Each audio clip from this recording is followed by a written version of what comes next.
ನನ್ನ ಹೆಸರು ಈಶ್ವರಿ. ನಾನು 8ನೇ ತರಗತಿಯಲ್ಲಿ ಓದುತ್ತಿದ್ದೇನೆ. ಇತಿಹಾಸದಲ್ಲಿ ಬರುವ ವರ್ಧನರ ಬಗ್ಗೆ ನಾನು ತಿಳಿಸಿಕೊಡುತ್ತೇನೆ.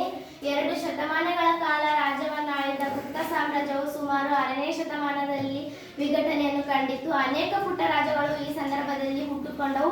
ಅವುಗಳಲ್ಲಿ ವರ್ಧನರ ರಾಜ್ಯವೊಂದಾಗಿತ್ತು. ಕೆಲವು ಶಾಸನಗಳು ಬಾಣನ ಹರ್ಷಚರಿತೆ ಹಾಗೂ ಚೀನಾದ ಪ್ರವಾಸಿ ಹುವೆನ್ ಸ್ಟ್ಯಾಂಗನ ಬರವಣಿಗೆಗಳು ಈ ಕಾಲದಲ್ಲಿ ಬೆಳಕನ್ನು ಚೆಲ್ಲುತ್ತವೆ. ಈ ಮನೆತನದ ಸ್ಥಾಪಕ ಪುಷ್ಯಭೂತಿ. ಪ್ರಮುಖ ದೊರೆಗಳೆಂದರೆ ಹರ್ಷವರ್ಧನ, ಪ್ರಭಾಕರ ವರ್ಧನ. ಹರ್ಷವರ್ಧನನ ತಂದೆ ಪ್ರಭಾಕರ ವರ್ಧನ ಹಾಗೂ ಸೋದರನಾದ ಹರ್ಷವರ್ಧನನ ಮರಣದ ನಂತರ ಥಾಣೇಶ್ವರದ ಅಧಿಪತಿಯಾದನು. ಇವನ ಸಹೋದರಿ ರಾಜಶ್ರೀಯನ್ನು ಕನೌಜನ್ ರಾಜನಾದ ಗೃಹವರ್ಮನ್ಗೆ ಕೊಟ್ಟು ಮದುವೆಯನ್ನು ಮಾಡಿದರು. ಬಂಗಾಳದ ದೊರೆಯಾದ ಶಶಾಂಕನು ಕನೌಜಿನನ್ನು ಕೊಂದನು. ನಂತರ ಕನೌಜಿನ ರಾಜನ ಕೊಂದನು. ನಂತರ ಹರ್ಷನು ಶಶಾಂಕನ್ನು ಸೋಲಿಸಿ ಕನೌಜನನ್ನು ವಶಪಡಿಸಿಕೊಂಡನು. ಬಂಗಾಳ ಹಾಗೂ ಮಗಧ ಇವನ ಆಳ್ವಿಕೆಗೆ ಒಳಪಟ್ಟವು. ಆದರೆ ದಕ್ಷಿಣದಲ್ಲಿದ್ದ ನರ್ಮದಾ ನದಿಯು ಇವನಿಗೆ ದಾಟಲು ಸಾಧ್ಯವಾಗಲಿಲ್ಲ.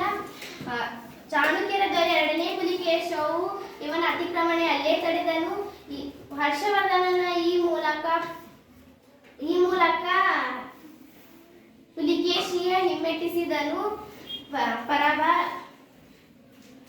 ಇವನ ಈ ಸಾಧನೆಯು ಪುಲಿಕೇಶಿಯ ಆಸ್ಥಾನದ ಕವಿಯಾದ ರವಿಕೀರ್ತಿಯು ಐಹೊಳೆ ಶಾಸನದಲ್ಲಿ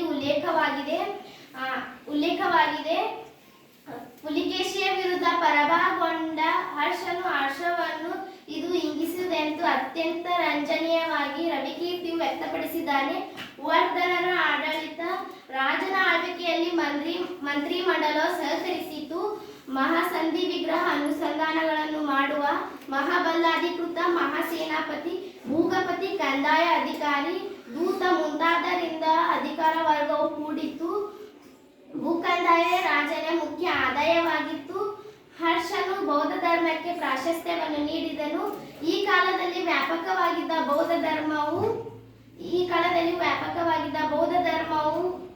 ಧರ್ಮದ ವಿವರಣೆಯನ್ನು ಹುವೆನ್ ಸ್ಟ್ಯಾಂಗನ ಬರವಣಿಗೆಯಿಂದ ತಿಳಿಯಬಹುದು. ಬೌದ್ಧರ ನಳಂದ ವಿದ್ಯಾಕೇಂದ್ರವು ಈ ಕಾಲದಲ್ಲಿ ಅತ್ಯಂತ ಚಟುವಟಿಕೆಯಿಂದ ಕೂಡಿತ್ತು. ಅದಕ್ಕೆ ರಾಜನ ಆಶ್ರಯವಿತ್ತು. Thank you.